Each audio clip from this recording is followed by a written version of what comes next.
This is a civilization restoration file from the year 3026. Do you believe that was your choice? Your memory insists. Diamonds mean forever. 2 months' salary is love's natural weight. Rarity equals worth. But every detail of that memory was planted by one corporation over decades, using the fourth most abundant element in the universe. Today, the archive opens. We found this crystal repeatedly in 21st century mating sites around the world. Nearly every formal pairing ceremony, they called it engagement, involved the exchange of this stone.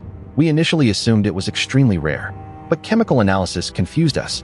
The diamond was made of carbon, pure carbon. Carbon is the fourth most abundant element in the universe.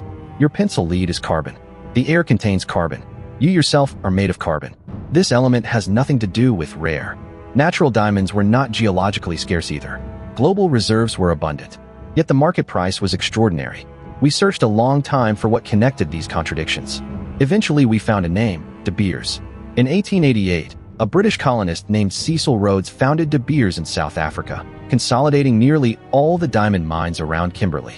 For the next 100 years, this company controlled 80 to 85% of the global rough diamond supply. The method was simple. Mine extensively, but release only a trickle to the market. Stockpile the rest in vaults. A mineral that was actually abundant was artificially turned into a scarcity. Prices were pushed far above intrinsic value. But what truly changed everything wasn't supply control. It was an ad slogan in 1947. De Beers commissioned the ad agency NW Air to create a campaign. Copywriter Francis Geraghty wrote 4 words: "A diamond is forever." In 1999, Advertising Age named it the best advertising slogan of the 20th century.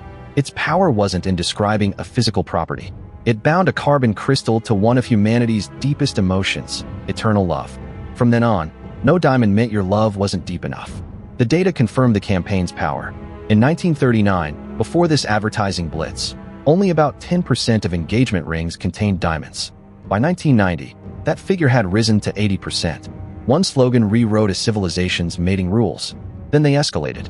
In the 1980s, De Beers introduced a new concept. The engagement ring should cost 2 months' salary. This was not a cultural tradition, not a religious requirement, not a law. It was an ad. In different markets, the figure was adjusted. 2 months in America, 3 months in Japan. An ad agency set different prices for love in different countries, and everyone complied. The system had an elegant lock-in mechanism. A diamond is forever carried a second meaning: never resell your diamond. Because if large quantities flooded the second-hand market, prices would collapse. So they taught consumers, a diamond is an heirloom, not a commodity. You should never sell it. But what happened if you actually tried to sell a diamond? We found in transaction records that resale prices were typically only 25 to 50% of retail. The stone you bought with 2 months' salary might not even return 1 month's worth. In the early 21st century, technology cracked part of this system. Scientists learned to grow diamonds in labs, using chemical vapor deposition or high-pressure, high-temperature methods. These diamonds were chemically, physically, and optically identical to mined ones. Even professional gemologists couldn't tell them apart without specialized instruments. In 2018, the U.S. Federal Trade Commission updated the definition of diamond, removing the word natural, officially recognizing lab-grown diamonds as real diamonds. How did the natural diamond industry respond? They didn't claim lab diamonds were fake. Chemistry made that impossible. They said lab diamonds had no soul. A carbon crystal formed underground over 1 billion years and one grown in a lab in 3 weeks, molecularly identical.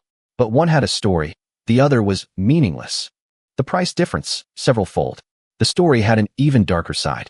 In multiple African nations, diamond mine profits directly funded civil wars.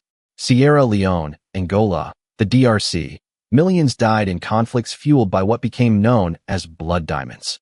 In 2003, the Kimberley process was established to prevent blood diamonds from entering the market, but it was widely criticized as full of loopholes.